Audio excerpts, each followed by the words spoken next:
साथियों, मैं शिवांगी गंगवार आपका स्वागत करती हूँ आपके अपने YouTube चैनल वेद मंत्रा पे।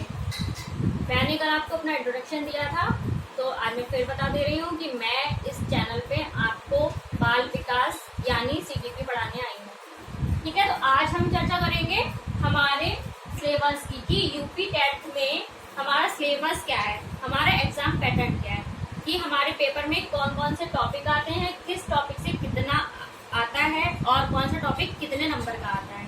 ठीक है, बहुत सी चीजें हैं जो इसमें बहुत इंपॉर्टेंट हैं, कुछ ऐसी चीजें हैं जिन पर हमें थोड़ा सा ही ध्यान देना है। ओके, चलिए स्टार्ट करते हैं हम हमारा सिलेबस। फर्स्ट नंबर पे हमें पढ़ना होगा विकास। ठीक है, विकास। तो विकास में हमें क्या पढ़ना है साथियों?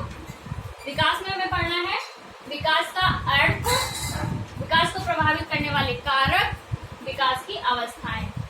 ठीक है, विकास के अर्थ में एक बार फिर से देख लीजिए, विकास में क्या पढ़ना है हमें? विकास का अर्थ, विकास को प्रभावित करने वाले कारक और बाल विकास की अवस्थाएं। अब अवस्थाओं में हमें क्या पढ़ना है? सबसे पहले हमें पढ़ना है शैशवावस्था। ठीक है, सबसे पहले शैशवावस्था, फिर बाल्यावस्था, फिर किशोरावस्था। ठीक है, ये हमें सिर्फ ये 3 अवस्थाएं पढ़नी है। अब इन 3 अवस्थाओं में और हमें क्या क्या पढ़ना है? शैशवावस्था में हमें पढ़ना है कि बच्चे का शारीरिक विकास कैसे होता है, बच्चे का मानसिक विकास कैसे होता है, सामाजिक विकास कैसे होता है और भाषाई विकास और संवेगात्मक विकास। ठीक है, यही सारे विकास हमें बाल्यावस्था में भी पढ़ने हैं, यही सारे विकास हमें किशोरावस्था में भी पढ़ने हैं। ठीक है, इस टॉपिक में हमारे ये 4 क्वेश्चन कवर हो जाते हैं। ठीक है, विकास टॉपिक से हमारे 4 क्वेश्चन आते हैं। अब अधिगम। अधिगम में हमें क्या पढ़ना है? अधिगम में हमें पढ़ना है अधिगम का अर्थ, अधिगम को प्रभावित करने वाले कारक, अधिगम के प्रकार और अधिगम के सिद्धांत। ठीक है, अधिगम, अधिगम मतलब क्या होता है? अधिगम मतलब सीखना। ठीक है, ये सारी बातें तो हम जब टॉपिक स्टार्ट करेंगे अपना तब डिस्कस करेंगे। ठीक है, अब ये जो 2 टॉपिक है ना आपके, विकास और अधिगम, ये बहुत ही इम्पोर्टेंट है। ठीक है, वेरी इम्पोर्टेंट। ये जो अधिगम का सिद्धांत है ना, और अधिगम के सिद्धांत के अंतर्गत आपको ज्यादा नहीं, सिर्फ 6 मनोवैज्ञानिकों के सिद्धांत पढ़ने हैं। हमारा ये जो टेट का एग्जाम है, इसमें साथियों सिर्फ 6 मनोवैज्ञानिकों के सिद्धांत पढ़ने होते हैं। पहला थॉर्नडाइक महोदय, दूसरा पावलोव महोदय, तीसरे स्किनर, चौथे कोहलर, फिर जीन पियाजे और वाइगोत्स्की। बारी बारी से हम ये 6 सिद्धांतों का अध्ययन करेंगे। ये अधिगम टॉपिक आपका है, इससे आपके 5 से 6 क्वेश्चन कवर हो जाते हैं। ठीक है, 5 से 6। ये जो हमारा बाल विकास का सिलेबस है, इसमें ये 2 टॉपिक मोस्ट इम्पॉर्टेंट हैं और सबसे बड़े भी हैं। सबसे ज्यादा क्वेश्चन आपको इन्हीं 2 टॉपिकों से मिलते हैं। ठीक है, बाल की सारी अवस्थाएं भी हम इसमें पढ़ लेते हैं और सारे सिद्धांत भी पढ़ लेते हैं अधिगम के। अब चलिए हम आते हैं समावेशी शिक्षा पे। समावेशी शिक्षा में हमें क्या पढ़ना है? समावेशी शिक्षा में हमें क्या पढ़ना है? समावेशी शिक्षा में हमें पढ़ना है समावेशी शिक्षा का अर्थ, समावेशी शिक्षा का इतिहास, ये समावेशी शिक्षा आई कहाँ से है। इस इतिहास के अंतर्गत हम पढ़ेंगे कि इस जो समावेशी शिक्षा होती है ये कहाँ से आई है, कहाँ से स्टार्ट हुई है, इसका मतलब कहाँ से इसको चलाया गया है। फिर समावेशी शिक्षा का महत्व, किसका महत्व क्या है, इसको क्यों चलाया गया है। ठीक, फिर समावेशी शिक्षा की आवश्यकताएं, समावेशी शिक्षा की आवश्यकता। अब समावेशी शिक्षा के अंतर्गत ही हम पढ़ेंगे विशिष्ट बालक। विशिष्ट बालक कौन से होते हैं? विशिष्ट बालक वो होते हैं जो सामान्य बालकों की अपेक्षा या तो अधिक तीव्र बुद्धि के होते हैं या तो मंद बुद्धि के होते हैं। ठीक, विशिष्ट बालक भी हम कई आधार पर पढ़ेंगे। शारीरिक विकास के आधार पर पढ़ेंगे, मानसिक विकास के आधार पर पढ़ेंगे, सामाजिक विकास के आधार पर पढ़ेंगे और शिक्षण के आधार पर पढ़ेंगे। ठीक है, शारीरिक विकास के अंतर्गत आप पढ़ते हैं दृष्टिबाधित बालक, वाणीबाधित बालक, श्रवण दोष वाले बालक। ठीक, फिर उसके बाद मानसिक विकास वाले के अंतर्गत पढ़ेंगे जो होते हैं आपके तीव्र बुद्धि वाले और मंद बुद्धि वाले। ठीक है, उसके बाद थर्ड नंबर पर सामाजिक विकास वाले, मतलब सामाजिक विकास वालों में क्या होता है कि इनका विकास इतने अच्छे से हुआ है कि वो समाज के अनुरूप है, और कितना, और इसके अंदर हम पढ़ेंगे ना वो क्या आते हैं आपके समस्यात्मक बालक और अपराधी बालक, ठीक। और शिक्षण के आधार पर पढ़ेंगे तीव्र बुद्धि वाले और मंद बुद्धि वाले। तो इस टॉपिक से भी आपको 2 से 3 नंबर मिल जाते हैं आपके एग्जाम में। समावेशी शिक्षा ये जो टॉपिक है इसके अंतर्गत आपको 2 से 3 नंबर आपके सिलेबस में मिलेंगे। अब कुछ लोग सोच रहे होंगे कि हाँ आज की क्लास में कुछ नहीं है, आज की क्लास में बस नैम सिलेबस बताया है, लेकिन सिलेबस हमारे लिए सबसे जरूरी है, क्योंकि हम किसी कार्य को करने से पहले हमारे पास क्या होनी चाहिए बच्चों, कार्य योजना। जब तक हमारे पास कार्य योजना नहीं होगी तब तक हम कार्य नहीं कर पाएंगे। और कार्य योजना से पहले हमारे पास क्या होता है, कार्य योजना से पहले हमारे पास होता है उद्देश्य, कि हमारा उद्देश्य क्या है, हमारा लक्ष्य क्या है। तो हमारा लक्ष्य क्या है, यूपी टेट की परीक्षा क्रॉस करना। कार्य योजना क्या है, हमारे बाल विकास का सिलेबस, मतलब सारे सब्जेक्ट का सिलेबस। उसके बाद हम क्या करते हैं, कार्य करते हैं। और जब हमारे पास कार्य योजना होगी, अच्छे से सिलेबस होगा, तभी तो हम लोग सारी चीजें पढ़ेंगे ना। फिर उसके बाद क्या मिलेगा हमें, लक्ष्य, नौकरी मिलेगी आपको। चलिए आगे चलते हैं। फिर आगे आए सृजनात्मक बालक। सृजनात्मक बालक में क्या पढ़ेंगे, सृजनात्मक बालक का अर्थ, कि सृजनात्मक बालक होते कौन से हैं। फिर इनकी पहचान, कि सृजनात्मक बालकों की पहचान कैसे करेंगे।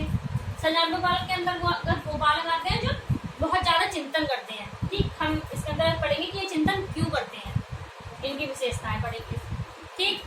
बाकी मतलब डीपली ये टॉपिक हम जब सिलेबस हमारा चलेगा आगे तो हम कवर करते जाएंगे। इस टॉपिक से आपको 1 नंबर मिलेगा, ठीक। उसके बाद अधिगम निर्योग्य बालक, अधिगम निर्योग्य बालक से आपको मिलेगा 1 नंबर।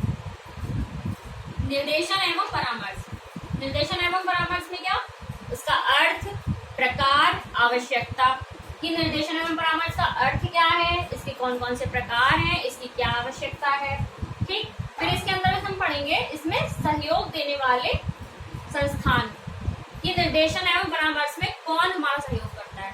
तो इसके अंदर बहुत सारे संस्थान आते हैं। मनोविज्ञान शाला प्रयागराज, इससे हमें पहले एक क्वेश्चन मिल चुका है, ठीक। इसके बाद इसी के अंतर्गत हम पढ़ेंगे डाइट के बारे में, ठीक। जिला शिक्षा प्रशिक्षण संस्थान, आप लोग जानते ही हैं डाइट क्या होती है। उसके बाद जिला चिकित्सालय के बारे में, ग्राम शिक्षा समिति और निजी संस्थान। तो ये वो संस्थान है जो निर्देशन एवं परामर्श में आपका सहयोग करते हैं। इसके बाद हम पढ़ेंगे शिक्षण। शिक्षण क्या होता है, ये भी बहुत इंपॉर्टेंट टॉपिक है, और आपका ये भी इंपॉर्टेंट टॉपिक है और नया टॉपिक है, निर्देशन एवं परामर्श। शिक्षण, शिक्षण के अंतर्गत क्या पढ़ेंगे हम, शिक्षण का अर्थ, शिक्षण के चर, शिक्षण का प्रकार, शिक्षण के उद्देश्य, स्तर, उपागम, संप्रेषण, सूक्ष्म शिक्षा और शिक्षण कौशल। इसी में आप पढ़ेंगे शिक्षण विधियां, सूत्र पढ़ेंगे। सूत्र में जैसे स्थूल से सूक्ष्म की ओर, ज्ञात से अज्ञात की ओर, ये सारे सूत्र आपके शिक्षण के होते हैं। शिक्षण का अर्थ क्या होता है, शिक्षण के चर कौन से होते हैं। शिक्षण के चर 3 महत्वपूर्ण चर होते हैं ना, पता है ना आपको। ये सारे हम जो डिटेल में पढ़ेंगे हम सिलेबस के अकॉर्डिंग। इस टॉपिक से आपको मिलेंगे 4 नंबर। उसके बाद हम लोग आते हैं नेक्स्ट, सोचना व सीखना, ठीक। कि इसमें सोचना व सीखना में हम देखते हैं कि हमारे जो बालक है, बाल विकास में हम बालक के बारे में पढ़ रहे हैं ना, कि बालक जो है वो किस प्रकार से सोचता है, किस प्रकार से सीखता है, ठीक। इस टॉपिक से भी आपको 1 नंबर मिलेगा।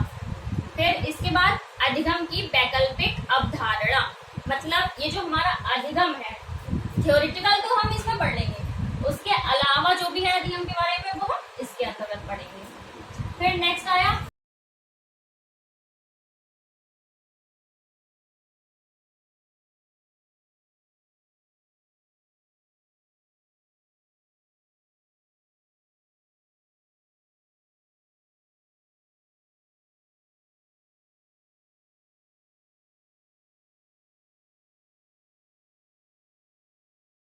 ठीक है, इससे आपको मिलेगा 1 नंबर।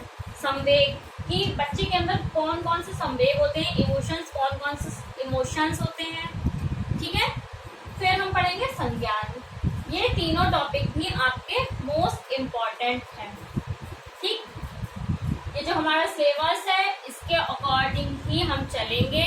आज से कल हमारी फर्स्ट क्लास होगी, आज मेरी फर्स्ट क्लास थी तो मैंने सोचा मैं आपको आपका सारा सिलेबस बता दूं कि हाँ हम किस टाइप से चलेंगे, क्या हमारा सिलेबस है, कैसे हमारा एग्जाम पैटर्न होता है, किस टॉपिक से हमें ज़्यादा नंबर मिलते हैं, किस टॉपिक में हमें एक एक। अब ऐसा नहीं है कि ये जो एक एक नंबर वाले टॉपिक हैं ये इम्पोर्टेंट नहीं है, ये भी बहुत इम्पोर्टेंट है, क्योंकि ये जो आपकी परीक्षा है इसमें आपका एक एक नंबर भी बहुत कीमती है।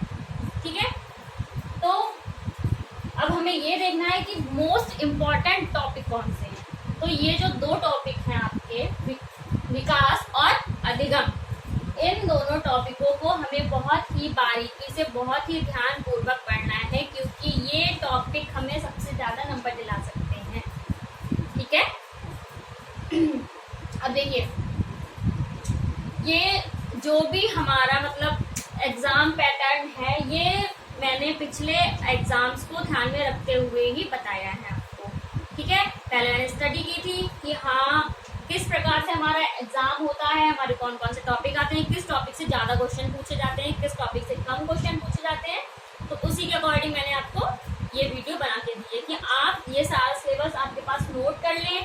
ठीक है, और आप मुझे कमेंट में बताते रहिएगा आगे वाली वीडियो में कि हाँ मैम आपने इस टॉपिक में ये चीज़ छोड़ दी है या फिर आपने ये टॉपिक नहीं कराया है, तो मैं उसी हिसाब से आपको कराती रहूँगी। आज से हमारी डेली क्लासेस चलेगी। डेली क्लासेस में हम लोग आपको मतलब एक नंबर तो आपका डेली पक्का होना ही होना है, और फिर इसी के साथ ही ये जो हमारा जो 30 नंबर का स्कोर है, 30 नंबर आपको पूरे इसी सिलेबस से मिलेंगे।